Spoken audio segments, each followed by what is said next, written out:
في مقابلة خاصة مع رئيس عمليات شركة لوكهيد مارتن السيد فرانك سي جون. Welcome, Frank, to العربية, and this interview. We are so delighted to have you with us today. Thank you. It's a pleasure to be here with you today. Thank you. So congratulations on 60 years in Saudi Arabia. That's a great accomplishment. I mean, 6 decades on. What has Lockheed Martin today and its presence here in Saudi Arabia grow into beyond just an office? Well, it's hard to believe, but in 1965, when we first delivered C-130s, I don't know that any of us envisioned that we would be doing as much as we are today in the kingdom. And we just recently established a regional headquarters here. We have our license from the Ministry of Investment, and we're very pleased to use this now as a headquarters in the region for expanding not only deterrence capability delivery, but also partnership with industrial companies in the kingdom so that we can, expand their capabilities and improve talent development and just, be a partner for the long term. I'm glad you touched on that, and I want to ask you about that, really. The manufacturing industry in Saudi Arabia, how ready it is to welcome those new, for example, training, to have that technology transferred, to have that information and knowledge transferred into the Saudi market? Well, it's growing every year. Every time I come back, there's more and more appetite and more capability here, and we are in the process. We have purchase orders that we are letting with companies within Saudi Arabia. I think it's about twice as many this year as we had last year. And those companies are now starting to deliver. We're now starting to get hardware into our supply chain. And so we're seeing just year over year growth in the capability, and not only just manufacturing, but also things like software, things like electronics, things like even artificial intelligence are becoming part of the offering here in the kingdom. Well, artificial intelligence is such a trending hot topic, Yes. everlasting trending hot topic. Yes, it is. AI. So how are you implementing that in your systems and your platforms? Is it to improve current systems and defense system? Is it to integrate it in new platforms, perhaps? Well, it does come as part of upgrades to existing platforms, but primarily when we think about it, it's about the analysis of large quantities of data.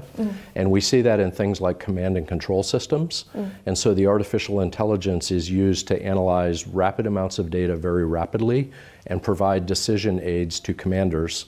And that artificial intelligence is different than what you might see out in the commercial space.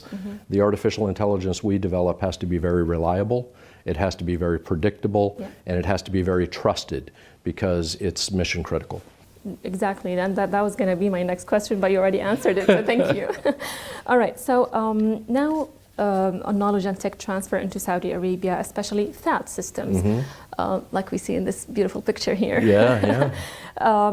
Co-production with Lockheed Martin, what concrete milestones can be delivered within the next 12 to 24 months, let's say? Well, we're already seeing delivery of missile launch canisters, and those are being delivered into the United States, and then THAAD missiles are being integrated into those canisters. We're also seeing launchers being assembled and delivered out of Saudi Arabia, and those are fulfilling requirements not only for the kingdom, but also for other THAAD customers. And over time, we think that's going to expand into electronics capability, into command and control capability. Just, we're just getting started with the THAAD system, and we think there's going to be more and more over time. So the best is yet to come? Absolutely, absolutely. Great, the best is yet to come. Well, what about Saudi companies and their role in this? When we talk about SAMI and GAMI, what role do they play when it comes to that? Well, SAMI is, as you know, managing a lot of the industrial base for defense and deterrence here in the kingdom. And so SAMI really is a conduit for us, and they introduce us to companies like MEPC and AEC and AIC Steel, and all of these different companies are all agreements that have been arranged through SAMI, and we basically have a good relationship with them, and they are a broker for us in that process. Lovely. Well, now we've seen, especially us being in the news industry and all around the world, we see the surge in drones and missile use, ballistic missiles specifically, and the threats that comes with it. So how do you assess the real-world performance of counter unmanned aircraft systems, missile defense systems. Now that we've seen it, Russia, Ukraine, Iran, and so on. Right. How do you assess the performance of it?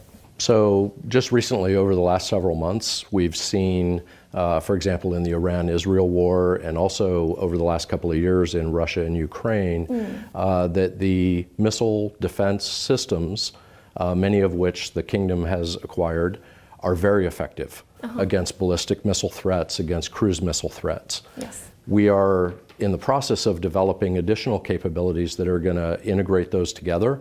They're going to provide longer range detection and also provide capability to defend against small unmanned vehicles. Those are also increasingly becoming a threat. And so we see that as an integrated air and missile defense capability that we're looking forward to bringing to the kingdom in the future. Were those immediate upgrades happen because of the lessons learned from the real-life performance that we've seen to those systems? Yes, and every day, every week, we're getting more information on what the threat is doing, and then we're responding with upgrades in capability to counter that and provide deterrence against that. Well, looking ahead and beyond current regional operators that we have in the region, could we see additional deployments in the Middle East soon, such as F-35 maybe? Those kinds of things are strictly government to government decisions. And so while we're very interested and we're always very supportive of being able to provide capability, we don't typically predict, we just prepare. So that we're ready if called upon to provide those capabilities. So you wouldn't predict perhaps if Saudi Arabia could be one of the early recipients, let's say recipients of the F-35 maybe? Well, I think the F-35 is an outstanding platform, and again, over the last several months, it's proven itself to be incredibly effective against the most advanced threat environments. So it would be high on the list for any country that was looking to raise its air dominance capability and deterrence capability. Correct, and we've seen several countries requesting that. Nothing confirmed from the Saudi government, but we've heard talks here and there. Well, we have a recent visit to His Royal Highness going to the US in mid-November.